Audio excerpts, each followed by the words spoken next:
Shri Gurubhyo Namaha. A very good morning to one and all. Firstly, I offer my humble salutations to the lotus feet of Lord Dhanvantari. Myself, Dr. Arpita G.H., third year PG scholar, GMC, Mysore. On the behalf of our Kai Chikitsa department, I cordially welcome you all to the third day of National Webinar Series, HRIDAYAPRABODHA 2023. On the occasion of Golden Jubilee celebration organized by Department of PG Studies in Kai Chikitsa, GMC, Mysuru. Today's topic of the webinar is ischemic heart diseases and its Ayurvedic management. About 23.8 million prevalent cases of IHD were estimated in India today. More than half a billion people around the world continue to be affected with cardiovascular diseases. IHD is the primary cause for premature mortality and morbidity in India. Now I request Dr. Kirtana to introduce our eminent guest speaker, Dr. Rajshekhar sir. Over to you, Kirtana. Good morning, one and all present here. I'm so pleased to be with you this morning to have the chance to introduce our guest speaker, Dr. Rajshekhar V. Sanpeti sir, Professor in HOD, Department of Panchakarma at Kahesh BNK Ayurveda Mahavidyalaya and Hospital, Belagavi, Karnataka. Sir's educational milestones: completed BMS from SPM Ayurvedic Medical College in the year 2000. And MD in Panchakarma from SDA College of Ayurveda, Udupi in the year 2006. Also, our speaker has a career spanning 16 years. Sir has contributed to 35 significant seminars, conferences, and workshops. He has heard several impactful scientific presentations, shared expertise through 25 guest lectures with a specialization in cardiology. Sir has headed 4 seminars and 5 research projects, authored 6 noteworthy publications, also mentored to 11 postgraduate scholars, emphasizing on cardiac studies. Sir has conducted community health with 29 cardiac camps aiding 800 patients. Also has prominent presence in 4 radio talks and TV discussions focusing on coronary artery disease management in Ayurveda. Sir has honored with the Best Consultant Award in the year 2020-2021. Sir's institutional leadership roles are Visionary Head of Ridhya, it's a Ayur Cardiac Unit, Principal Coordinator for Ayur Cardiology Fellowship and Basics of Preventive Cardiology Elective Course, Chairman of Career Guidance and Placement Cell. Thank you, one and all. Now, I would like to request our eminent speaker, Dr. Rajshekhar sir, to take over the session. Platform is yours, sir. Thank you very much. I hope my voice is clear and audible. Yes, sir, My audible. voice? Yes, sir, audible. Yes. I thank the organizers for giving me this opportunity to talk on the topic. Today we are dealing with ischemic heart disease and its management in Ayurveda.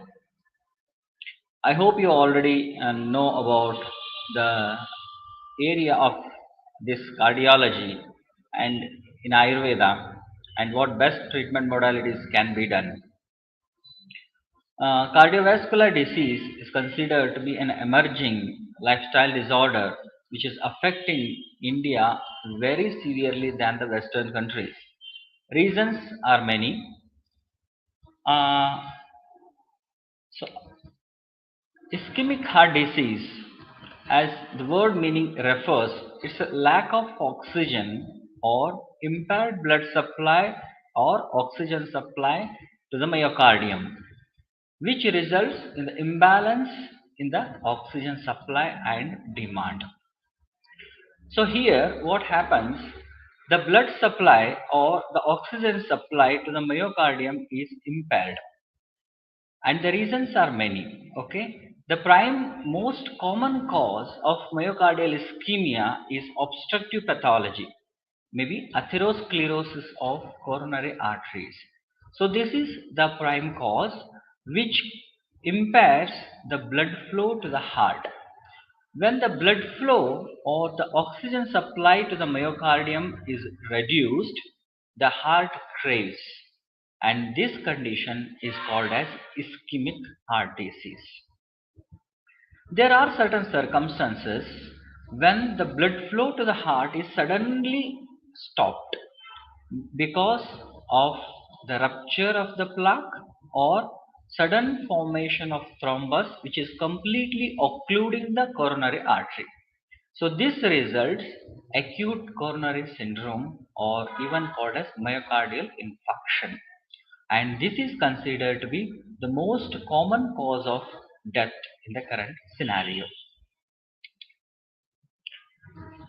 So cardiovascular disease is considered to be the leading cause of death, okay, globally as well as in India also. When you look into the prevalence rate in the global issues, you can see there are around 18 million people suffer from ischemic heart disease, and the death rate contribution is around 3.8 million men and 3.4 million women in each year. So you can see around 7 million death among 18 million. Around one third of the patient die because of myocardial infarction. So you can understand or estimate the severity rate of this specific illness. India has highest number of ischemic heart disease cases, and the annual cases death rates by cardiovascular disease in India, it in the year 1990 it was 2.26 million, which raised to 4.77 million. So you can see the rate in the span of one decade, that is in span of 10 years, the incidence rate or the death rate is doubled. The prevalence rate of coronary heart disease in India ranges from 1.6% to 7.4%. You can see in rural populations. You can see the rural population it was 1.6%. Now the rate is 7.4%, and in urban it was 1% earlier. Now it is increased to 13.2% in the urban population. So on an average, 10% or 10 to 11% of the people suffer with cardiovascular disease in India. So this is the prevalence rate. So let us see one by one the causative factors of the illness, its pathogenesis, its diagnostic approach, and finally we study about the management point of ischemic heart disease. So let us go step by step. Let us understand first the pathogenesis of ischemic heart disease and its understanding in Ayurvedic perspectives.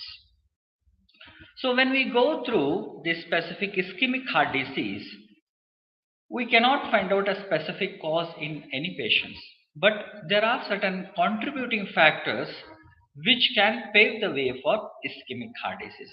Among those, the prime factor is tobacco or smoking. This is considered to be the most culprit in the genesis of ischemic heart disease. Second one is fat rich diet. Third one is physical inactivity or sedentary lifestyle. Fourth one is obesity. Then psychological stress, hypertension, diabetes, and hyperlipidemia. These are few conditions where the person, because of any one or combination of this, may land into ischemic heart disease. Let us see one by one of these factors. So the first one is smoking. Smoking or tobacco is considered to be the prime and foremost causative factor for ischemic heart disease. It not only affects the active smokers, even passive smokers are equally affected. So if you are not smoking and if you are a passive smoker, you don't think that you are safe, because the research studies said that even the passive smokers are also equally uh, means affected by this specific illness. The smoking causes a lot of inflammation in the vessels. Because of this inflammation, it harms the health of endothelium. So the endothelium is most responsible in maintaining the tone of a vessel. That is, vasorelaxation and vasoconstriction is the function of this specific endothelium. So once the inflammation is invaded by smoking, the vasodilatation effect of the endothelium will be lost. Second thing is the endothelium maintains this anticoagulant surface. It never allows the clot formation. But when a person starts smoking, when the inflammation starts invading in this specific endothelium, even this anticoagulant surface will also be lost. Hence, person will land in endothelial dysfunction. Because of this endothelial dysfunction, the thrombus or clot will be formed in the coronary vessels. Because of this, a person can affected with the ischemic heart disease. Smoking also results in the increased cardiac output because of excessive contractibility. Because of this, there is increase in the heart rate as well as in the blood pressure. That is why this smoking is considered to be most dangerous among all forms of causative factors. Second thing is physical inactivity, which is most important in the recent era. All you know that lot of lifestyle changes has been adopted by the current generation. Earlier people used to work for a long time where the physical activity was more involved. But in the recent scenario, most of the persons, either it may be a software, it may be a doctor profession also, or it may be any profession you take, because of these busy schedules, physical activity is most ignored. So none of the persons are involving either regular walking or jogging or any kind of exercises. So because of these sedentary lifestyle, lot of metabolic impairment takes place. Because of this impaired metabolism in the body, it causes dyslipidemia and insulin resistance. So because of this, one can be more risk in the developing coronary heart disease. Even in Ayurveda, it is very clearly said that achintanam, acheshtam, nidra sukham cha api adhikam, kapha hridroga karanam. So while in Charaka, while describing the causative factors for kaphaja hridroga, they made it very clear achestanam, that is a kind of poor physical activity or no activities, nidra sukham, where patient is more comfortable in sitting or sedentary kind of lifestyles. So these are the contributing factor for the genesis of Kaphaja Rudroga, even described in Ayurveda. Third one is fat-rich diet. So usually saturated fatty acids, which is rich, and trans fatty acids are more linked to the genesis of coronary heart disease. So polyunsaturated fatty acids will not be the causative factors, but saturated fatty acids and trans fatty acids are linked to the higher rates of this ischemic heart disease. So these saturated fatty diet will increase low density lipoprotein cholesterol, which is also considered to be a bad cholesterol. So this bad cholesterol itself is the culprit in the genesis of atherosclerosis or formation of atheroma or clot in a coronary vessels. So because of which the blood flow to the myocardium will automatically reduce. So that's what fat rich diet, especially cheese, butter, okay, chocolates, etc., or ice creams or cream based any food items, butter, they will increase the LDL lipoprotein, which causes the plaque formation in a coronary vessels. And the principal source That is, non-veg rich diet is having high saturated fatty acids, which will cause the atherosclerosis or plaque formation in coronary vessels. So in Ayurveda, again while describing the Nidana in Kafaja Hridroga, they said that Atyadanam Guru Snigdham. So Guru Pradhana Ahara and Snigdha Pradhana Ahara will be the contributing factor for Kafaja Hridroga. So this Snigdha Guna will increase the Ama, Agnima the first, then Ama. Ama will result into Dushtarasa, and Dushtarasa will definitely, while circulating through the Dhamanis, it will cause Dhamani Upachaya, which we call as atherosclerosis. That is the contributing factor for coronary heart disease. Then psychosocial factors. So there are not only ahara, even manasika bhavas are also important in the genesis of the illness. So these psychosocial factors will include depression, stress, anxiety, social isolation, and stress at work. So you can see the current generation in all sectors, whatever the department it may be, stress at work is most common. So we should know how to overcome the stress, then only we can survive more better. If we don't know how to handle this stress, then we may be the culprit in landing into the illness. Okay. Social isolation. So social isolation is also an important factor for the genesis. What happens when socially person is isolated? When a person don't have any social support, when he becomes alone, it impacts a lot on their mind, which causes loneliness, that causes impact on the health of coronary arteries. Then depression, stress, and anxiety all will cause increased pro-inflammatory state in the coronary vessels. So when there is inflammation starts in the coronary vessels, naturally the leukocytes, that cell proliferation migration begins, because of which the plaque will form. Okay, so the research states that depression increases the risk of coronary heart disease by 64%. You can understand what is the level of impact of stress. So it increases the risk by 64%.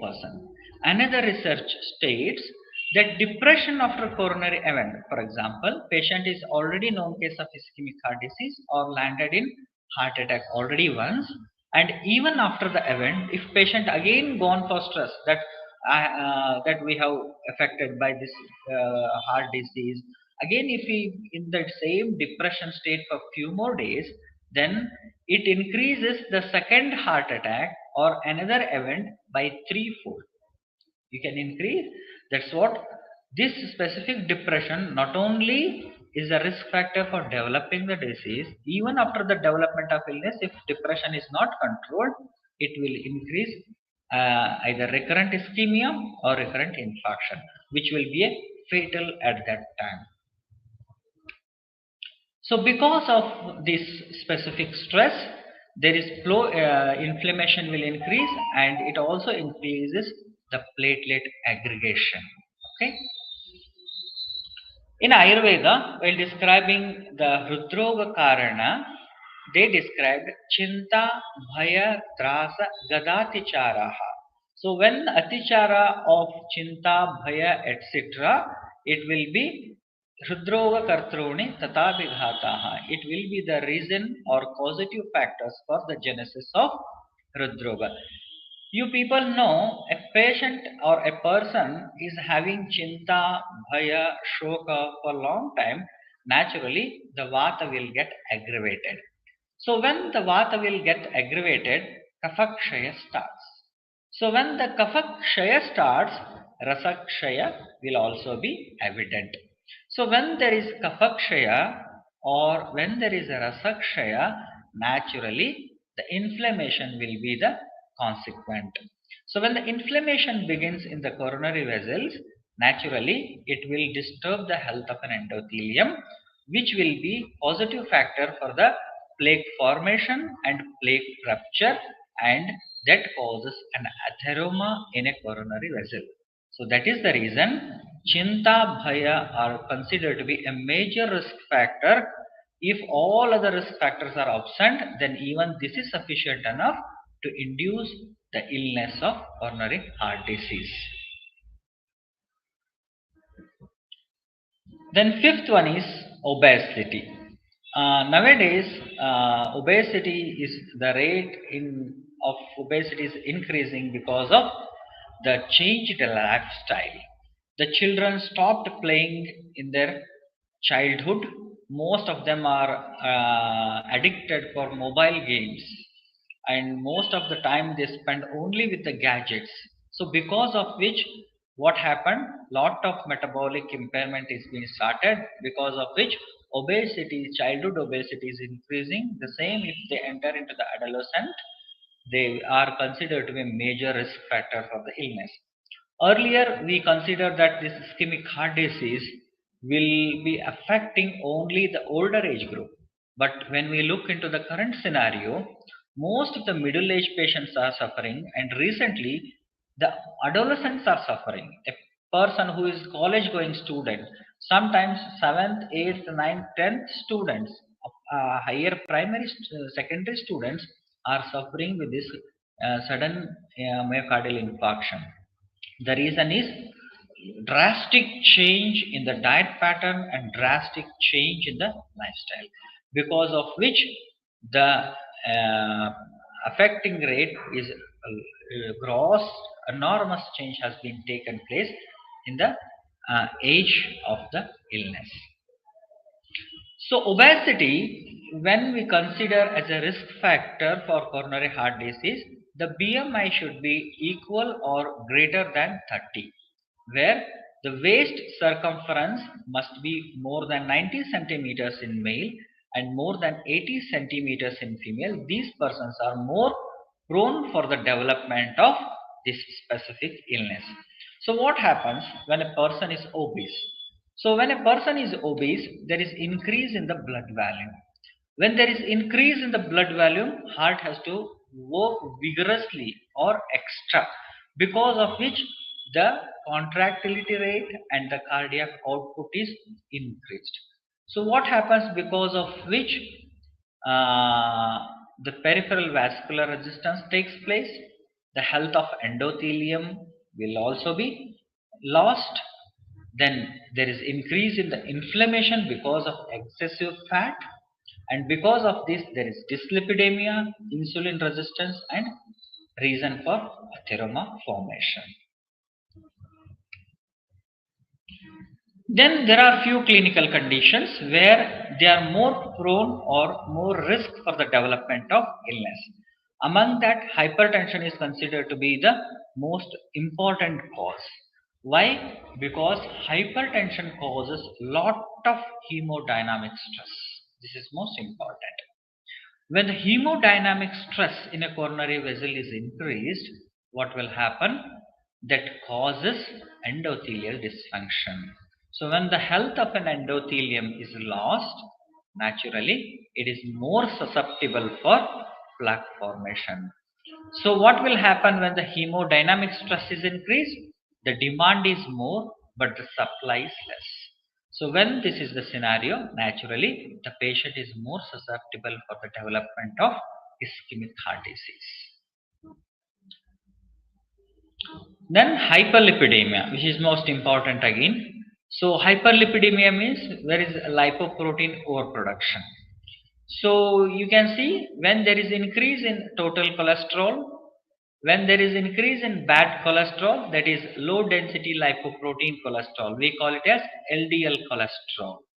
Or when there is increase in triglyceride concentrations, and when there is decrease in good cholesterol, that is high density lipoprotein, that is HDL cholesterol.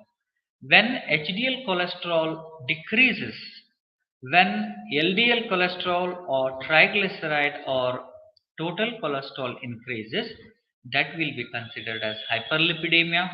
And this hyperlipidemia, what will cause is, it will deposit in coronary vessel.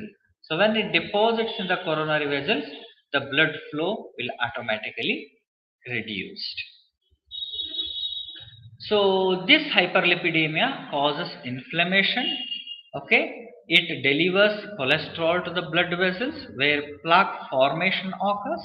So after plaque formation, plaque instability can occur, so which will be resulted for ischemic heart disease.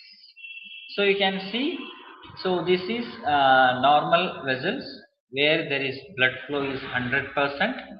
So when the cholesterol starts depositing in vessel, what will happen? The blood flow will be limited or reduced.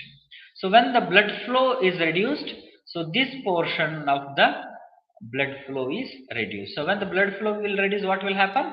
The respective region of the heart will get less blood supply, because of which ischemia will occur.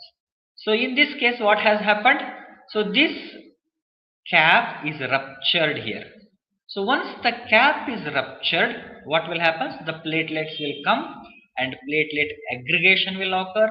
Because of that, thrombus or blood clot is formed. So already the blood flow is limited here. Second thing is clot is formed. So what will happen?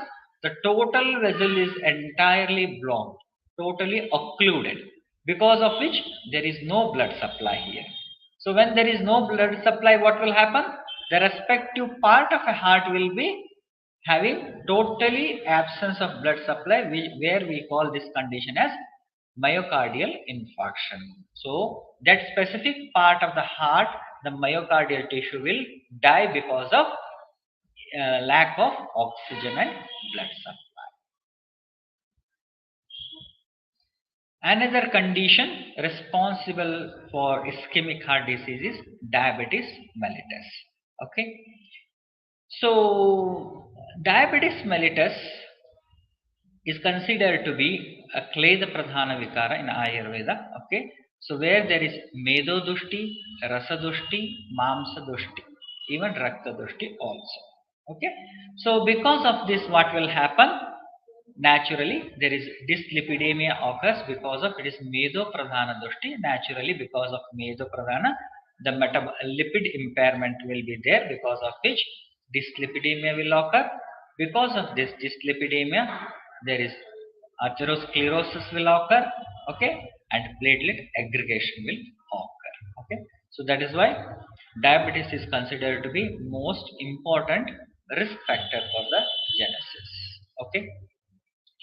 So what we understood from all these, you can see there are nowadays hypertensive diabetic patients are more in number in the scenario.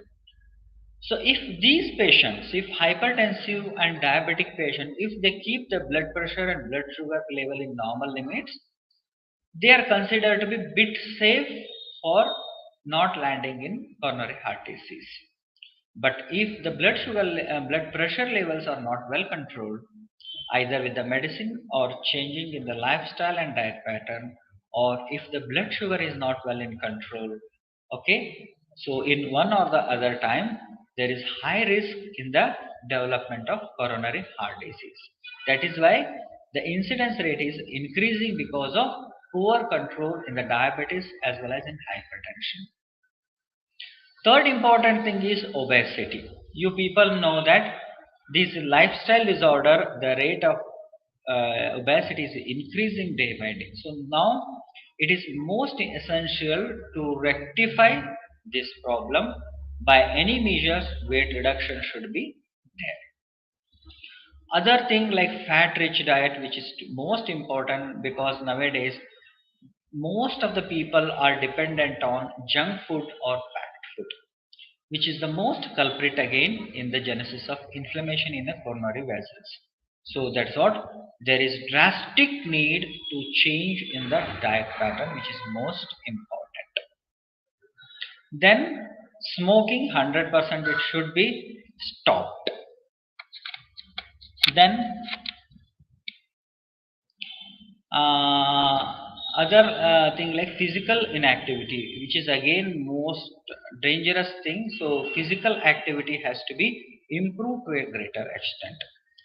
So, any one of these reasons, either smoking or physical inactivity or poor control or overweight or obesity or certain clinical conditions like hypertension, hyperlipidemia or diabetes mellitus, any one among these or multiple of these will be contributable to the genesis of this specific illness. Now let us see in what way that causes problem. So what will happen because of these risk factors? Its main impact will be on endothelium. So whatever the risk factors it may be, so its impact is always on the coronary vessels. In coronary vessels, endothelium is most affected, which is the middle part of the arteries or vessels. Okay, so we got tunica media. Okay, so what will happen? They will disturb the normal function of endothelium. So what is the function of endothelium? So the function of endothelium is it is having local control on vascular tone. So when endothelium is healthy, it maintains vasodilatation and vasoconstriction based on the response. Okay, whenever in need, it causes vasodilatation. Whenever in need, it becomes vasoconstriction. So when vasodilatation is normal, the blood supply to the myocardium will always be normal. Okay. Second thing is it maintains the anticoagulant surface. So anticoagulant surface means it never allows the any inflammatory response in a vessel. So because of this anticoagulant surface, there is no clot formation or no invasion of either leukocytes or monocytes into the coronary vessels. So in that way, it will maintain. Then third one is defense against inflammatory cells. So this defense, it will never allow any inflammatory cells to enter into the coronary vessel and cause any plaque formation. So when the endothelium is healthy, so person will always be safe. Vasodilatation is proper, so there is no inflammation will occur, and the defense against these leukocytes or any inflammatory cells will be restricted. Okay. So what will happen because of these risk factors? It will impair the function of this endothelium. So it impairs the tone of vessel, it impairs the anticoagulant surface, it impairs the defense against inflammatory cells. So what will happen ultimately? Because of loss of vascular tone, the vasodilatation effect is lost. Once the vasodilatation effect is lost, what will happen? The vessels are more constricted. When the vessels are more constricted, the blood flow to the heart will be minimized. Then once the anticoagulant surface is lost, okay, when the anticoagulant surface is lost, what will happen? The thrombus or atheroma will form or clot will form. So this clot will obstruct coronary vessels. When it obstructs, naturally the blood flow will be limited. And third one is when the defense against inflammatory cell is lost. So what will happen? There is abnormal interaction between monocytes, leukocytes, and platelets. So there is plug. The plug will occur, and that will obstruct. So because of this, what will happen? There is collection of fat, smooth muscle cells, fibroblast, and intracellular matrix, which will cause atherosclerotic plaque. As a final result, the atherosclerosis will form in coronary vessels, which we call as plaque, okay, or stenosis. In common language, we call this as block, heart blocks. So these heart blocks will develop in regular intervals.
Sorry, there was an interruption.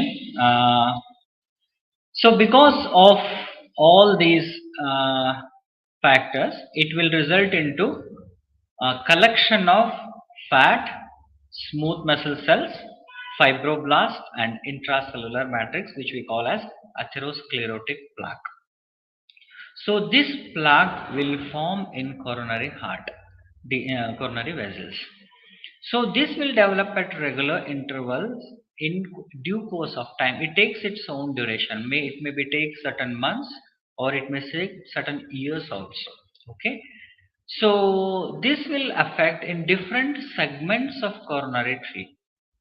Either it may involve in any one particular artery or two artery or three arteries. So based on that, it may affect any one segment of epicardial coronary tree and lead eventually the segmental reductions.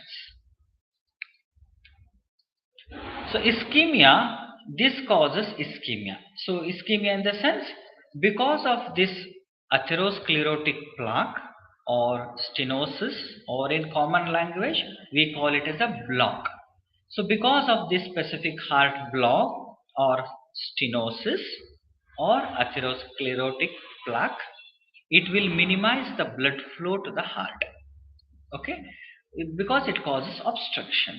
So this impaired blood flow or oxygen supply to the myocardium results in ischemia.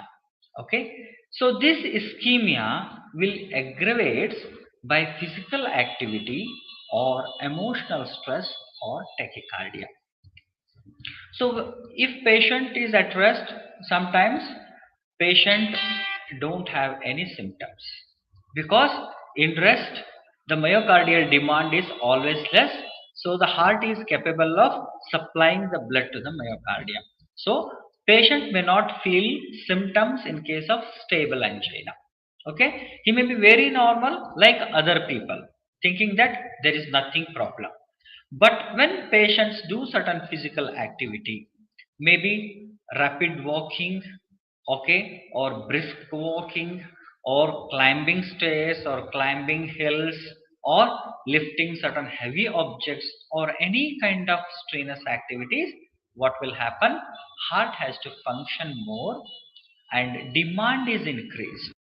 When demand is increased, heart will not be able to supply that much amount of oxygen supply to the heart. Reason is there is obstruction in coronary vessels. So this causes impairment in the blood and oxygen supply to the myocardium.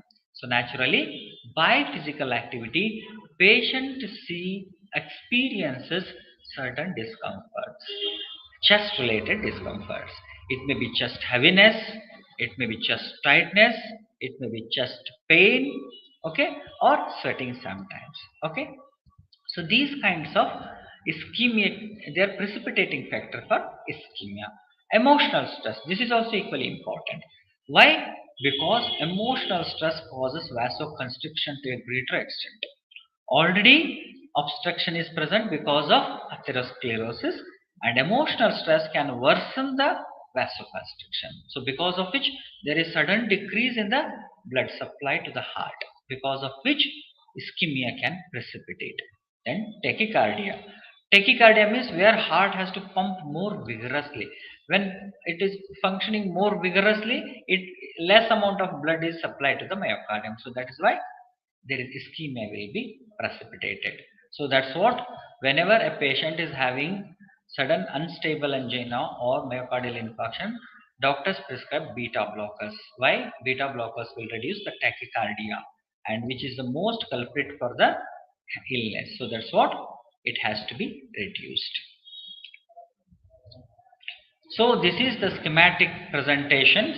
So whatever we have seen, so by this smoking, obesity, stress, okay, hypertension, hyperglycemia. So all the causative factors will impact endothelium. Okay, so this endothelium, the function of endothelium will be impaired. So because of impairment in the function of endothelium, it causes endothelial dysfunction.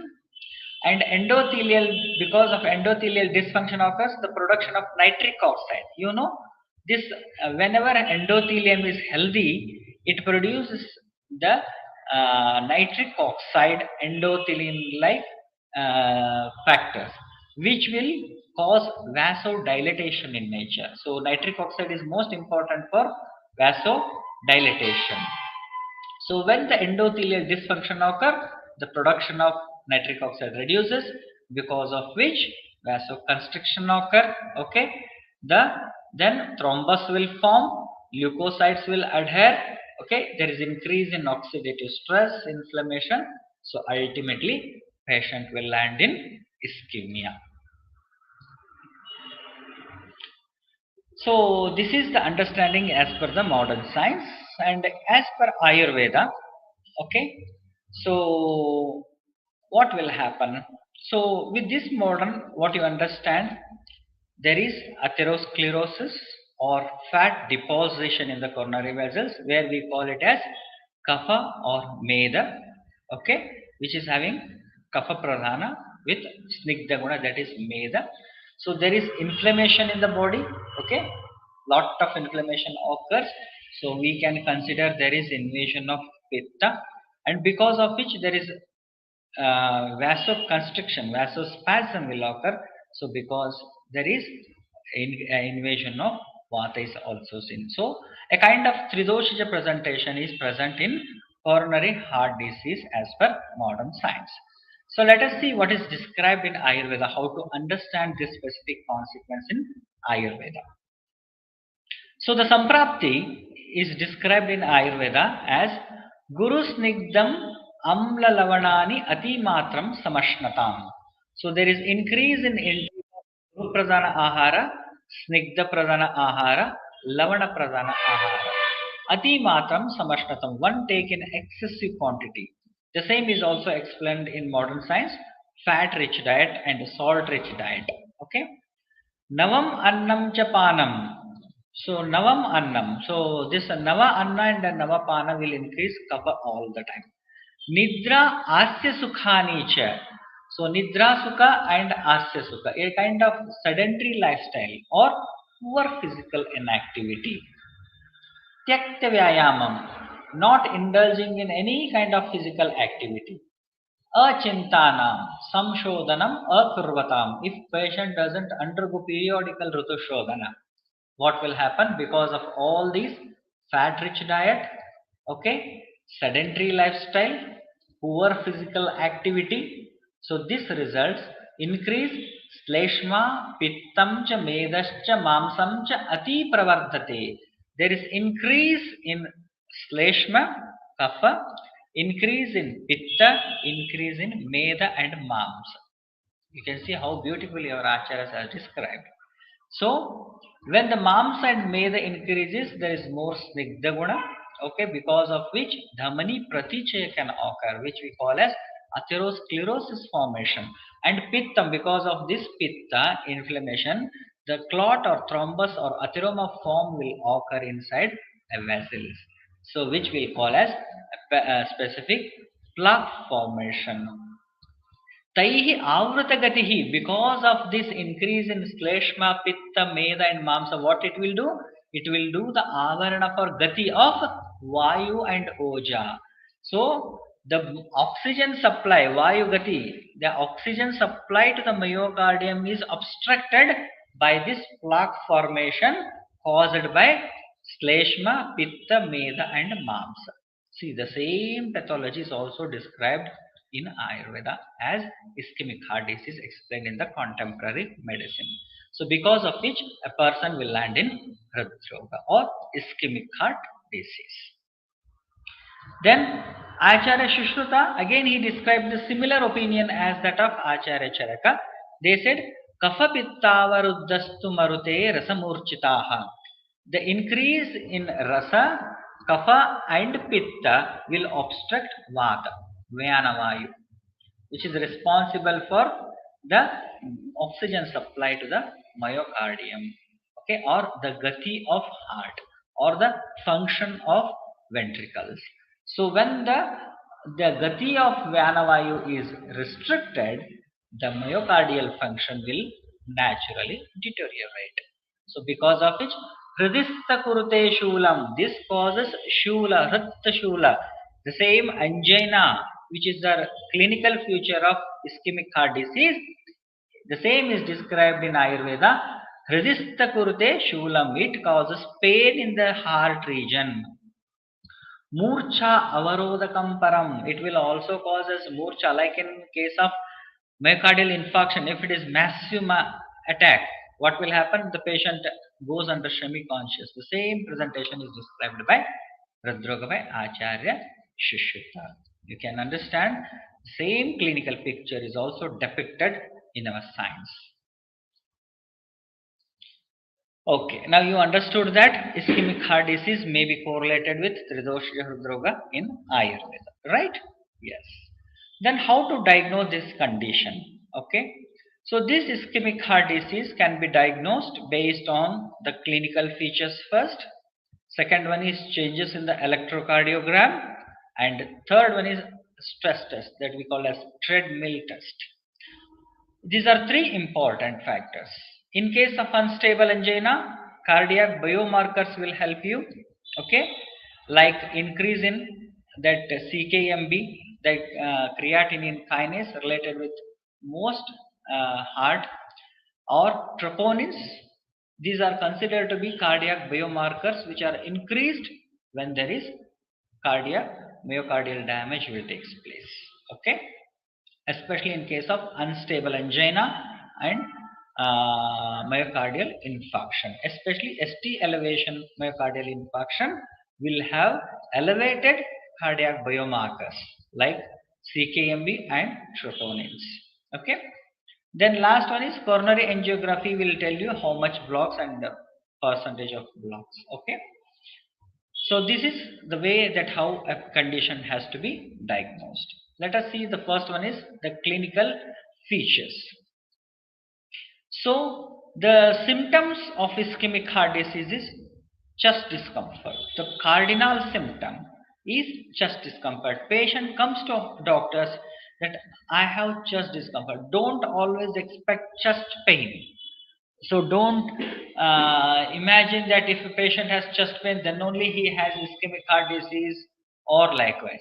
Only myocardial infarction, when heart attack occurs, then only patient experiences chest pain as the cardinal features.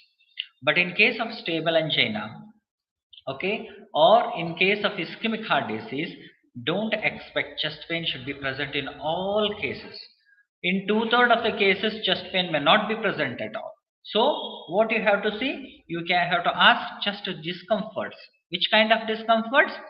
Either it may be heaviness in the chest, or something pressure has been put on the chest, or squeezing type of experience, or rarely as chest pain. Rarely, he look into this is the modern literature written in the cardiology textbook. So rarely he approaches the hospital that I have chest pain.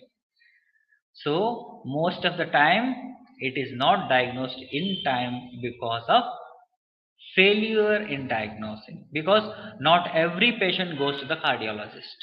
First they go to the local physicians or medicine doctors.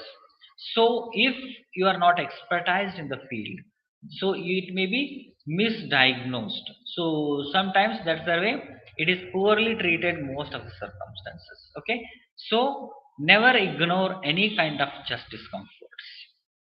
Okay, it may be just simple heaviness in the chest, or it may be something pressure in the chest. Okay, some patient feel think that I have some gas, that's what I have chest heaviness, so they ignore it. They take some or they take hot water and they try to manage it.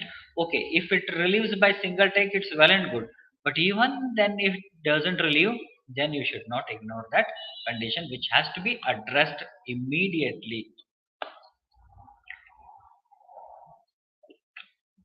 The reason why it has to be addressed immediately is when ischemia persists for longer duration, the myocardial tissue no more tolerate it. What will happen? Because of reduced blood supply for long time, that will be craved for nutrients, because of which there is gradually myocardial tissue damage will occur. This may be irreparable most of the times. It will cause permanent scar changes. That's the reason ischemia should be addressed as early as possible to retain the ventricular function and the heart of the function. Okay. So the location is mostly on sternal region in the central part. Okay. Don't think that it is only left sided. Okay. So the angina, sometimes if chest pain is present, it is crescendo and decrescendo in nature. Means it increases and it decreases also. Okay. It is in this pattern. Usually presents for 2 to 5 minutes. It's for short time. This chest discomfort is for short time, not completely 1 hour, 2 hour like that. Okay. Yes, these episodes of angina will be precipitated by exertion. For example, on walking, on climbing, or vigorous physical activities, or on stress, it will increase. The patient will feel increased complaints. Exertional angina typically relieved by rest. If that patient takes rest, the symptoms will automatically come down. So this confirms the diagnosis of ischemia. Okay, fine. When you give sublingual nitroglycerin, the symptoms will immediately come down. So this confirms the diagnosis of ischemia. Okay.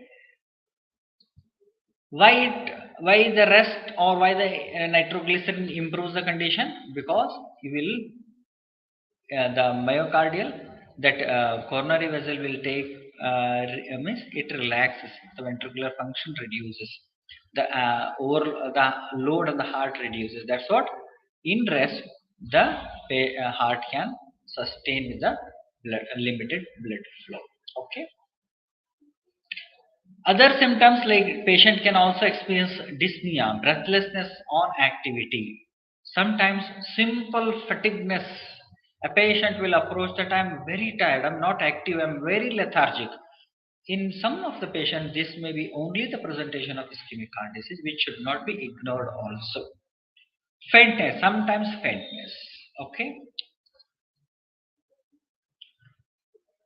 So this is about stable angina, and unstable angina means even this patient, even rest, he used to get these symptoms. Means the chest discomforts and fatigueness will be present even at rest also. That is called as unstable angina, and the intensity of the symptom is bit aggressive than stable angina. Okay.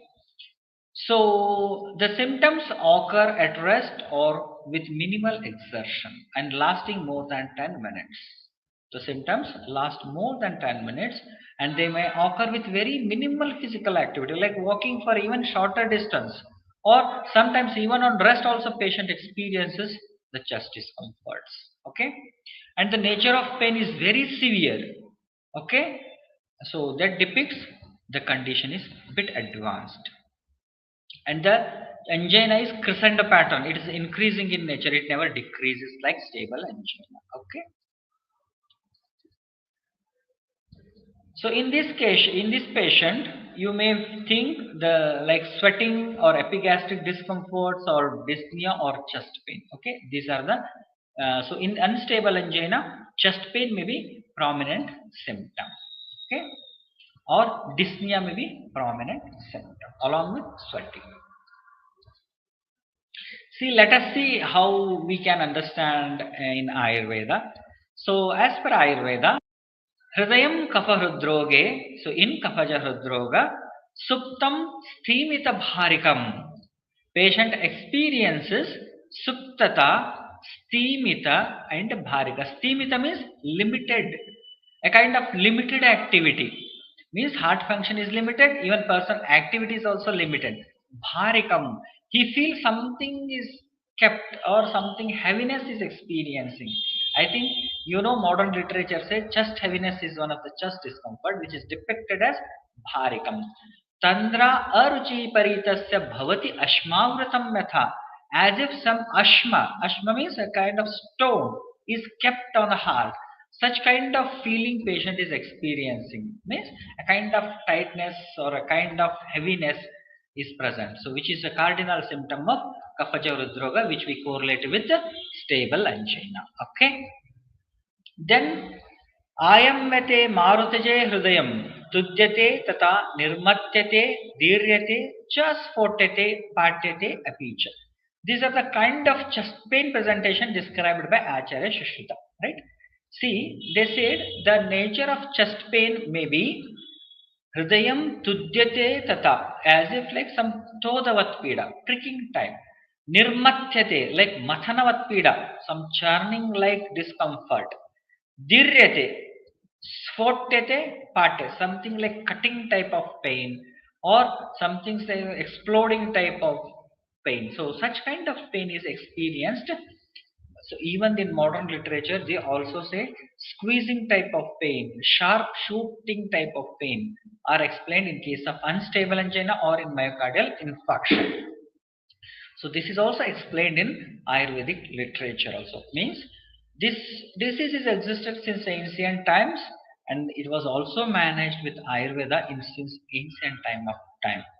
But because of some gap in between, so somehow this practice of cardiology in Ayurveda is absolutely not being done because of thinking that it is a kind of emergency in condition.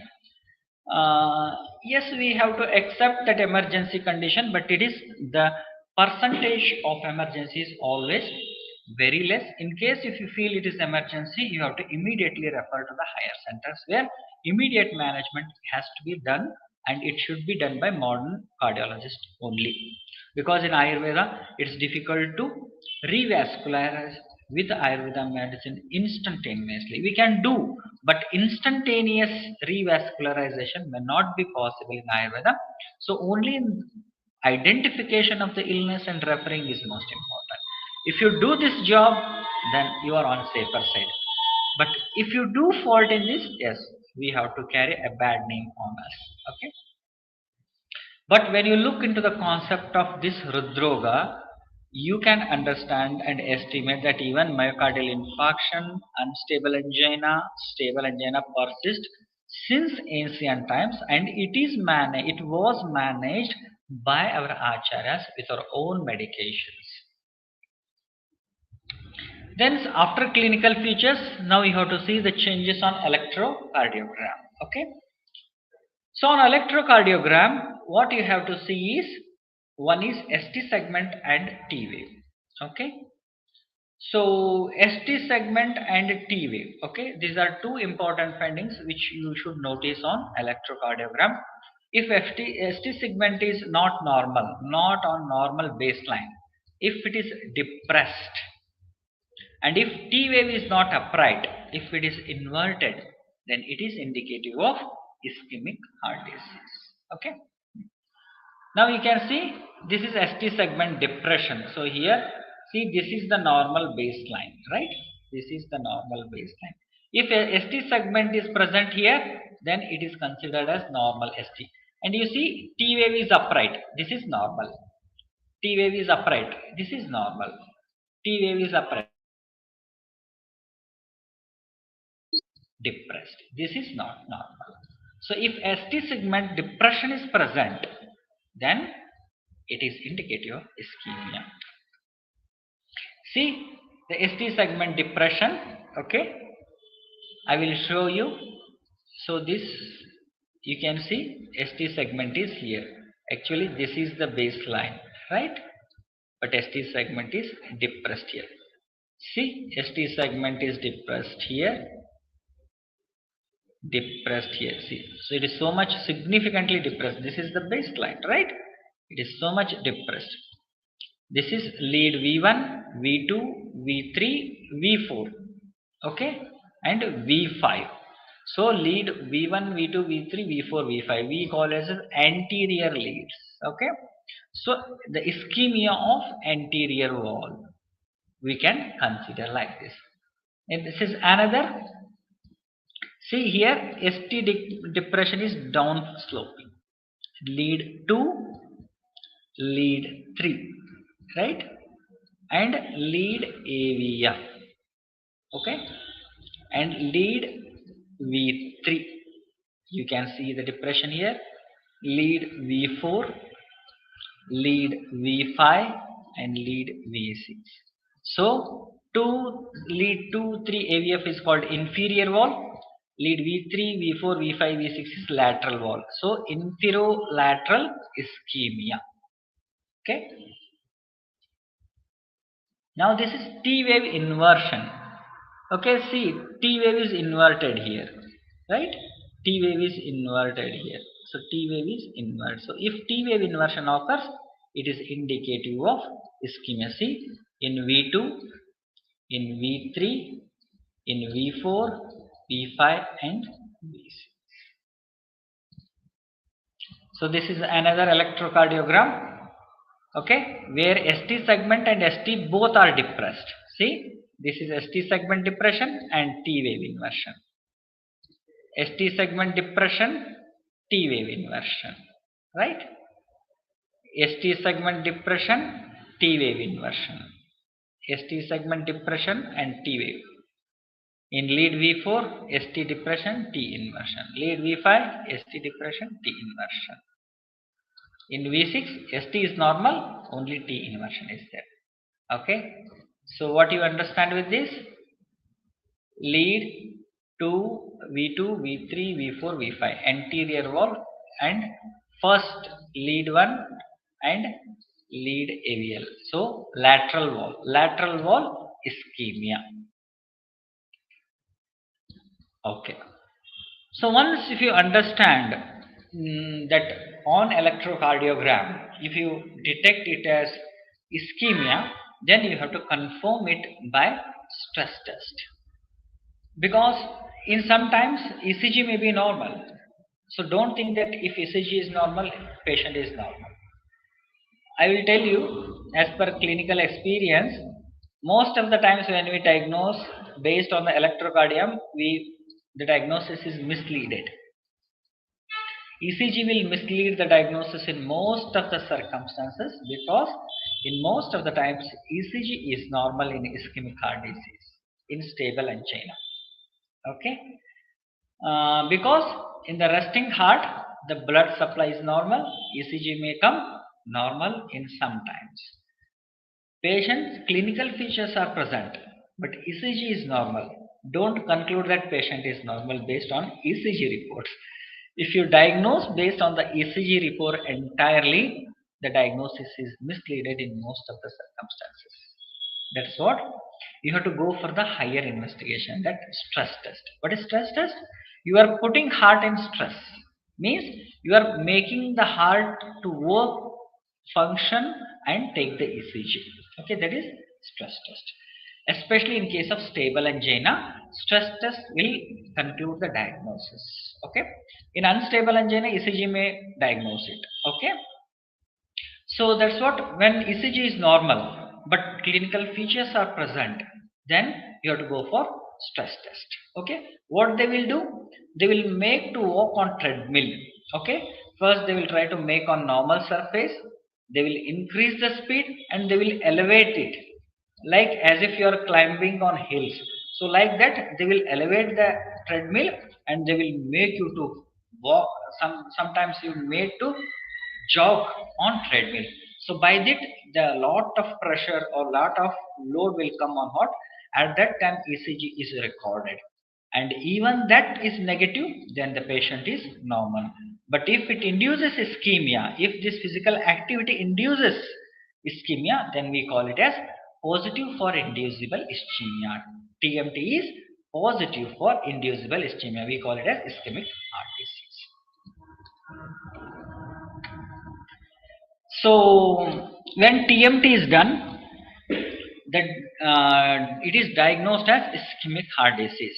Okay, but you are not sure how many blocks are there. Okay, either one block or two block or one vessel is involved, two vessel is involved.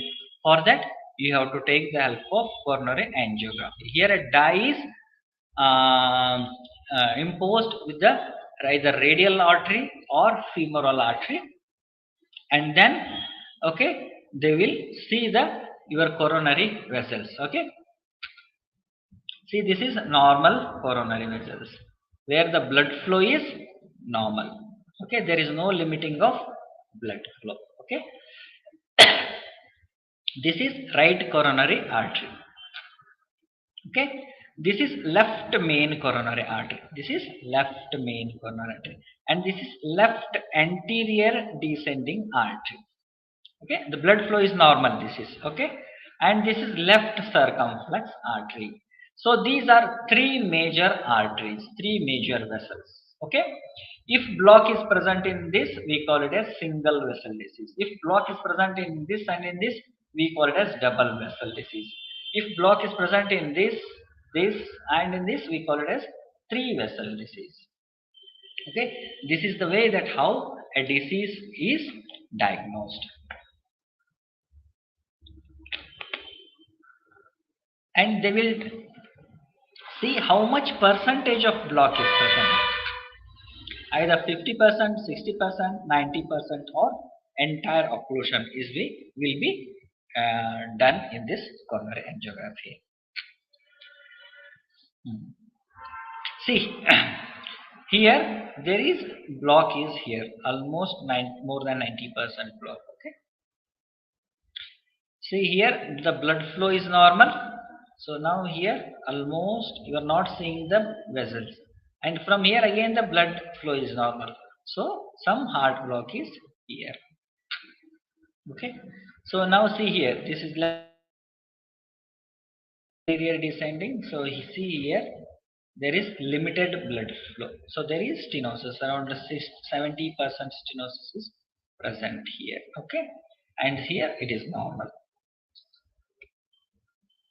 Okay, so this is the way that the disease is diagnosed.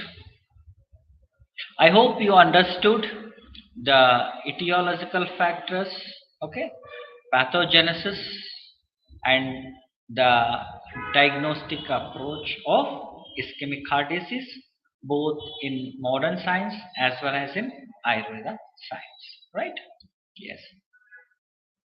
And in Ayurveda, we have to entirely dependent on the clinical features only, because we don't have other tools to diagnose it. Okay, so in most of the times, apart from clinical features, we have to be dependent on electrocardiogram.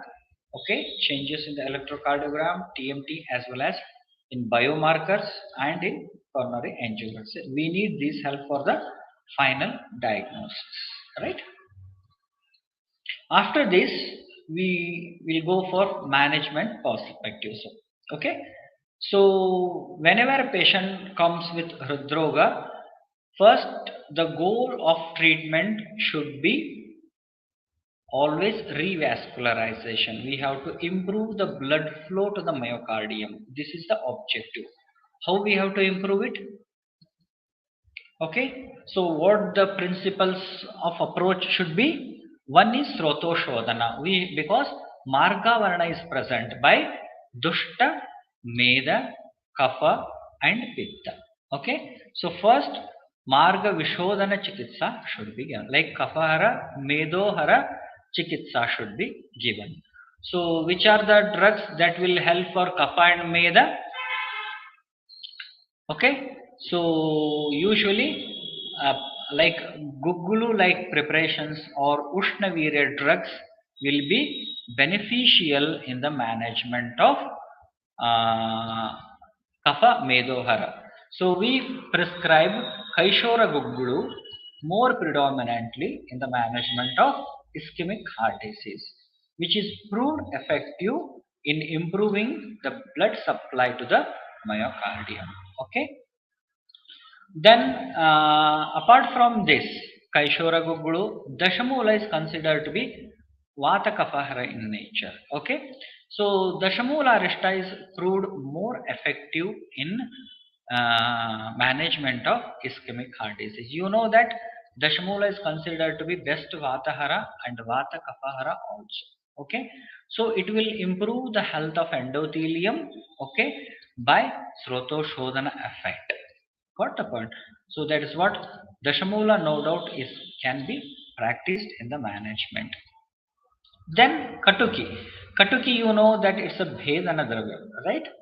So Bhedana means it will also do the disintegration of the stenosis. Okay, so that's what Katuki is also one of the most important medicine which is indicated in this ischemic heart disease. Others like Prabhakaravati and Hridayanavarasa, they are considered as like herbo mineral preparations, where especially in case of stable angina, these drugs are proved effective because they are all are kapha medohara in nature. So these drugs are can be practiced safely in the management of Hridroga. Okay. Along with this, Lashuna, you know, Lashuna is anti-atheroma in nature. Anti is anti-lipidemic in nature. Okay, and Lashuna is Kafamedohara. Okay, even it is Pitta Shamaka when you give along with the Kshirapaka forms. So I think Lashuna is one of the best choice in the management of ischemic heart disease. But only see whenever patient is having ecospirin, which is on higher dose, like 150 mg, then in those clinical condition, it should be practiced very judiciously. Okay, otherwise there is possibility of bleeding or rupture in the vessel. So that's what this medicine has to be prescribed. Like drugs like Vacha, Pippali, okay, Chitraka, Lashuna. Whenever you want to prescribe these drugs, make sure that how much mg of ecospirin the patient is being taken, then only you judiciously practice. But these Chitraka, Vacha, Pippali, okay, they're all good selection of medicines whenever Marga Avarana is by Kapha and Pitta dosha. Okay, this is proved effective because like Katurasa Pradhana Aushadas are considered to be more effective in the management of heart blocks or stenosis. Right? Shilajatu Rasayana. So Shilajatu Rasayana is also an equal for long-term use. You can use this Shilajatu Rasayana for the prevention of atherosclerosis. From Panchakarma point of view, so we are practicing Hridayalepa, that Lepa, like again with the same Dashamula, Katuki, like Vacha, Pippali, Chitraka, these all can be used on the regions of heart. Then we are practicing Basti Karma and Virechana Karma in the management of Rudroga. So this Pitta, this Basti and Virechana will no doubt will be effective in improving the blood supply to the myocardium because we have documented many cases where we have seen very good improvement in the management of this ischemic heart disease. So this is about the management perspective of ischemic heart disease, and I want to end up with by one or two clinical examples. I hope all you have followed this till now, whatever I dealt.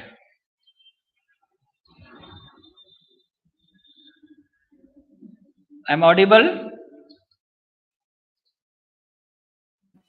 Yes, sir, you are audible. Ha ha ha. Whether you understood the concept of ischemic heart disease and in Ayurveda? Yes, sir. You understood the principles? Yes, sir. Okay, fine, fine. So let me share few of my clinical experiences which we have treated. Okay. So this is the first case. Okay. Like patient developed exertional dyspnea and chest tightness. Okay. since 2 years. Okay. Complaints used to aggravate after walking or climbing stairs and get relieved on rest. So, can you name what is the diagnosis based on these symptoms?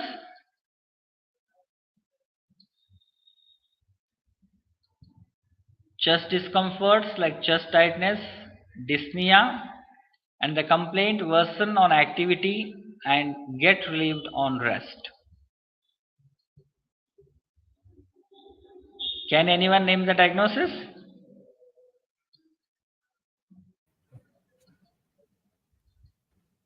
Ischemic So heart he, disease. which disease? Ischemic heart disease. IHD only. Okay, in that it is stable angina. Okay, Stable. Yes. Yes. stable angina, but the management was not proper because the patient was a poor. He consulted local physicians and he was on symptomatic management where the treatment is not proper. Okay, so in due course of time, ischemia continued, and in one day, patient developed acute chest pain and sweating. Then he diagnosed as anteroseptal myocardial infarction. You can see the patient was in stable angina, but because of not diagnosed in time, landed in myocardial infarction. So they have done echo, which is akinesia of anterior wall, anteroseptum, apical septum, okay, and apex. Means these portion of the heart is akinetic when where there is no movement of this anterior wall, anteroseptum, which is considered to be the major part of the heart. Okay, and ventricular function is 40%. Usually it should be more than 55%, but here it is 40%. Then they thrombolized with streptokinase, right? And they have done angiography. So they have diagnosed one is 30 to 40% lesion and another one is 80 to 85% in proximal left anterior descending arteries. Okay. So what they have done after thrombolysis, they have done stenting for this 80 to 85% to proximal LAD. Okay. They advised because a major portion of this is occluded because of which myocardial infarction has taken place.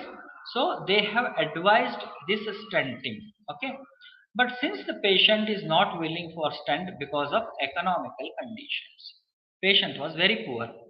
So that is the reason he has taken only conservative management and get discharged. So this is the report, okay, where they have diagnosed. You can see it is done in 2012. They have diagnosed anteroseptal MI thrombolized with streptokinase, okay, and this is akinesia of anterior wall. This is written here, and this is the coronary angiography. That is the report what I have shown you. 80 to 85% in proximal LAD. So we have given treatment like around 10 to 12 days of Virechana and Basti Karma and oral medications. So after treatment, okay, see we have done TMT because again doing coronary angiography is not affordable by patients. So what we have done, we have taken TMT test. So in TMT, if it is positive, then only we go for angiography. If it is negative, we don't go for, because if it is negative means there is no inducible ischemia inside. If it is positive, then only it is inducible. So after treatment, that is in 2020, we conducted TMT, which came negative inducible ischemia, means which was 80 to 85%, that is reduced because of panchakarma and oral medications by Ayurveda. Okay, means post myocardial ischemia can be treated with Ayurveda medications. Then we took 2D echocardiogram. So this 2D echocardiogram says left ventricular function is improved to 64%, which was 40% earlier. Okay. Then there is no clot, no effusion, and no regional wall motion abnormality. See, you can see here, there is no wall motion abnormality. Means after Panchakarma treatments, which was akinetic in the left anterior wall, anteroseptum is reversed because of the. So this is the changes before treatment and after treatment. Before treatment, it was akinesia of anterior wall, anteroseptum, apical septum, and apex. So after treatment, there is no abnormality. So this akinesia is reversed, and where this could be done. And it was moderate LV dysfunction, which is returned to normal LV systolic function, and which was 40% improved to 64%. Second case is, it is a triple vessel disease. So earlier we seen with a single vessel where the block is occluded in one artery. Here it is all three vessels are seen. So it's a 39-year-old male. Okay. So he was having chest pain on exertion and even on rest. Chest heaviness after walking for 100 to 200 meters. Can anyone diagnose based on the complaints, clinical features? What may be the probable diagnosis?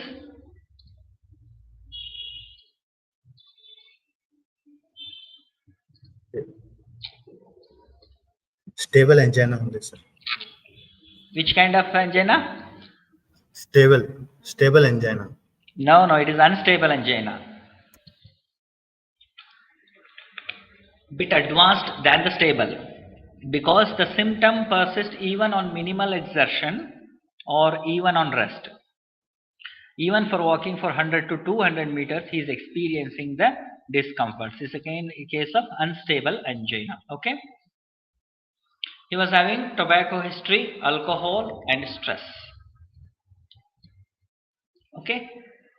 So in 2017, patient developed chest pain, dyspnea. He consulted cardiologist. Okay. TMT was positive for inducible ischemia, and 2D echo was taken where 2D echo was normal, ventricular function was 65%. Okay.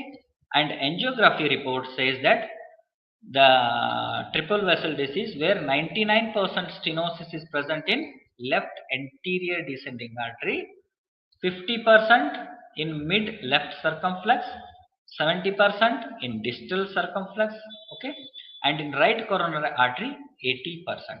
So it's a three vessel disease. Okay, so this is the TMT report. TMT positive for inducible ischemia. Okay, so this is the TMT report, and this is the 2D echo where it is normal. Okay, and this is the coronary angiography report, which says it's a three vessel disease. Right coronary artery, okay, left circumflex artery, and left anterior descending artery. All three vessels are blocked. So this is, you can see here. So this is right coronary artery, which is 80%. This is left anterior descending artery, which is 99%. So this is left circumflex artery. One is here and one is here. So all three major vessels are blocked. Okay. See, this is the electrocardiogram changes. You can see T wave inversion in lead 1, in AVL, okay, then in V2, in V3, okay, in V4, V5 and V6. So it is left anterolateral ischemia. So here also the changes are same. So this is the taken before we start the treatment. Then we have initiated the treatment. We have started with Koshta Shodhana with Gandharva Stadi Taila and Kshira. Then we have started Basti Karma with the same composition what we use in Shamana. Okay. Then Hridaya Basti with Sahacharadi Taila and Hridaya Parisheka with Dashamula, Erandamula, Haridra and Guduchi. Okay. These are the drugs is considered for Hridaya Parisheka. Right.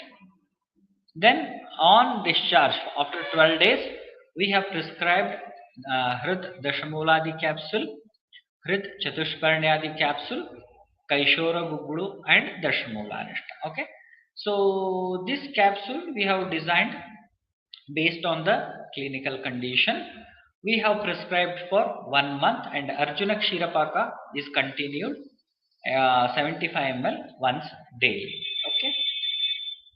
And follow up we have, so here after follow up we have again we have made the analysis. So here chest pain is reduced. It was 2 to 3 episodes in a week. Exertional dyspnea is almost relieved, so no chest discomfort, right? Then after treatment, we have done TMT treadmill test. So that treadmill report came as TMT mildly positive for inducible ischemia. You can see it is mildly positive. Earlier, it was positive for inducible ischemia. So means when 3 vessels are occluded, it comes as positive for inducible ischemia. When we term it is mildly positive, either only one vessel is occluded or the percentage of block is minimal to induce the ischemia. So in that way we can understand this. In sense, probably 3 vessel disease may be converted into single vessel disease. Rest of the blocks might have been disappeared. We have not done angiography because angiography is not done only for the diagnostic purpose, it is for interventional purpose, right? So but this will guide us, this TMT report will definitely guide us that the number of blocks is comparatively reduced after treatment. So this is the report before and after. Now you can see this is before treatment, we have taken this ECG, and this is after treatment, you can see. Okay, see now in the lead one, T inversion is there. In lead one, so T is somewhere it is upright or at baseline. It is flat. Means it is not inverted, right? Okay. In AVL, T is inverted. In AVL, T is inverted. So still it is present because it is mildly positive is there. So still it is present. Now you can see lead V2, V3, V4, V5, and V6 T inversion is present, right? Now see V2 is upright. V2 is upright. V3 is comparatively inversion is present. But see V3 it is deep inversion is there. The T inversion is very deep here. In this T inversion is comparatively minimized. In V4 T inversion is deep. In V4 T inversion is comparatively minimized. In V5 and V6 inversion is there after treatment. V5 and V6 inversion is not there. So what you understand with this? Somewhere 2 vessels might have got cleared and 1 vessel is still occluded, which is causing ischemia in this patient. So we could able to succeed to certain extent in reversing the ischemia. This is what can be predicted. So to conclude the session, so coronary heart disease can be correlated with Tridosha Hridroga. But Panchakarma treatments, especially Virechana and Basti, is effective in improving the cardiac function. Wall motion abnormality can be improved with Panchakarma treatments. Okay, so and Panchakarma overall is having good therapeutic effect. So, thank you. I thank the organizers for giving me this opportunity to deliver a lecture on this cardiology. I thank Dr. Maitrey Madam, Head of the Department Panchakarma, the management, principal and the management of Government Ayurveda College Mysore, and I thank all the PGs and all the students for participating and giving me the opportunity. Thank you one and all.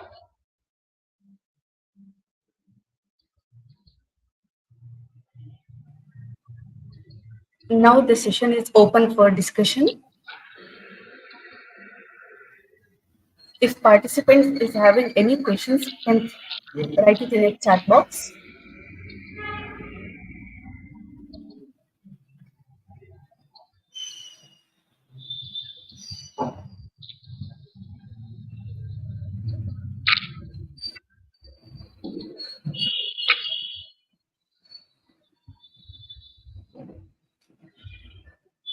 Sir, we are having one question from James Malpur.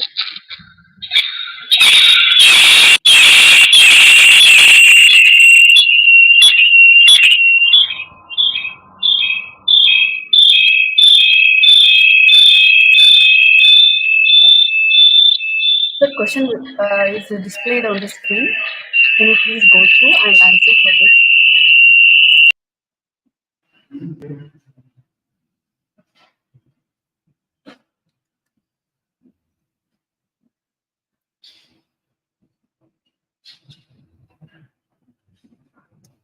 Role of Ridbasti in IHD.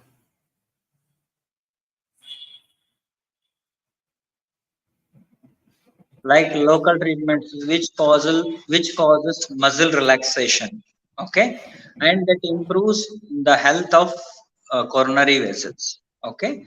It acts as a supportive management, not the prime management, okay, because avalambaka kapha is most important for the mamsapeshi, right? So we have to improve the function of myocardium. So for strengthening of the myocardial tissue, we do Hridbasti.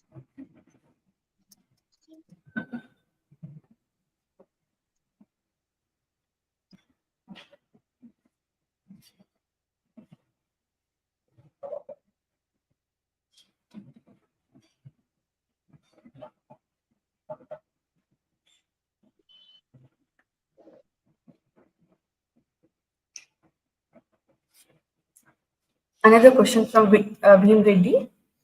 Contents of Rid Chatushparnyadi capsule and Rid Dashamoladi capsule. Yes. What you want in this? What is the question? Contents of The questions will be displayed on the screen only, sir. The contents of the Chatushparni capsule and Chatushparni means Shalaparni, Prishnaparni, Mashaparni, and Mudgaparni. These are Chatushparnis. Okay. Dashamula, the capsule, it contains all like Dashamula, Chitraka, Trikatu, okay, Haritaki. These are the ingredients of Dashamula, the capsule.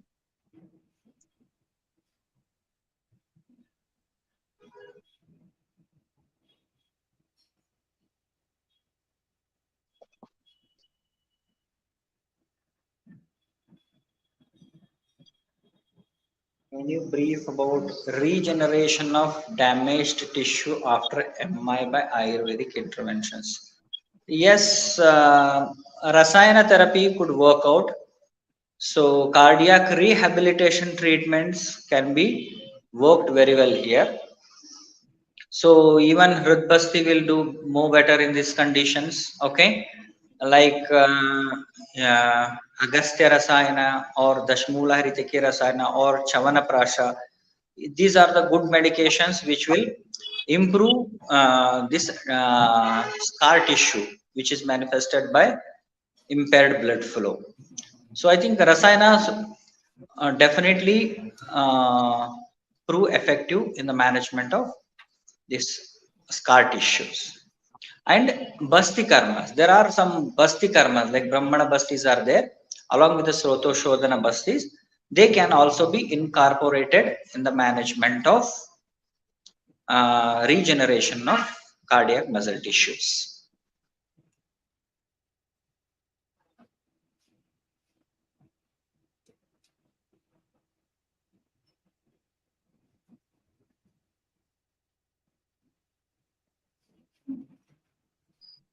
Prabhakaravati can be prescribed in stable and unstable angina cases.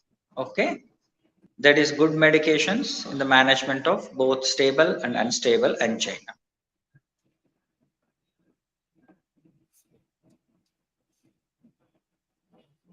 On OPD basis, you can prescribe simple Dashmula Rishta, Kaishoragogulu can be done, okay, and we are more prescribing this Hrid Dashamuladi capsule and Hrid Abrakadi capsule. So this Abrakadi, along with the Abraka, it contains Tamravasma, Lohavasma, okay, and Vacha, Pippali, okay, Shunti, and Tulsi. So this is herbo mineral preparations. This is proved more effective on OPD basis, right? And Lashuna Kshirapaka can be practiced, okay, that is also a good choice. Arjuna can be prescribed whenever tachycardia is associated with ischemic heart disease, okay, especially associated with the high blood pressure. When cardiac output is increased, Arjuna, either Arjuna Kshirapaka or Arjuna Arishta can be prescribed. So these are the few medications. And Hridayanarvarasa is also a good medication in Vata Kaphaja Hridroga, okay, in stable angina, that is indicated.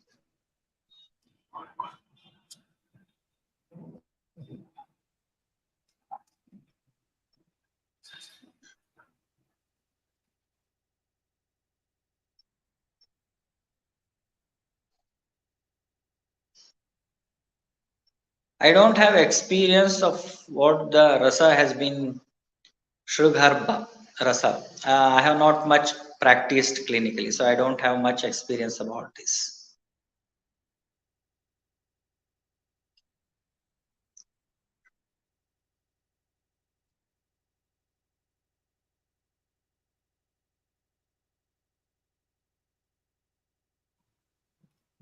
Thank you once again, sir, for patiently answering for all the participants' questions.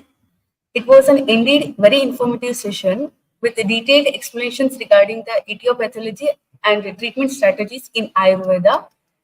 On the behalf of our department and our beloved HOD madam and all the faculty members of PG department in Kaya Chikitsa, GMC Mysuru, I thank you once again, sir. We look forward for your same association with us in future also. And once again, thanks for making a time for the webinar. Last but not the least, the heartbeats of our institution, the active participants who are with an enthusiasm participated in all the 3 days webinar and made this event a grand success. We will meet up in next webinar series. Until then, have a good time. Thank you, one and all. Thank you, ma'am.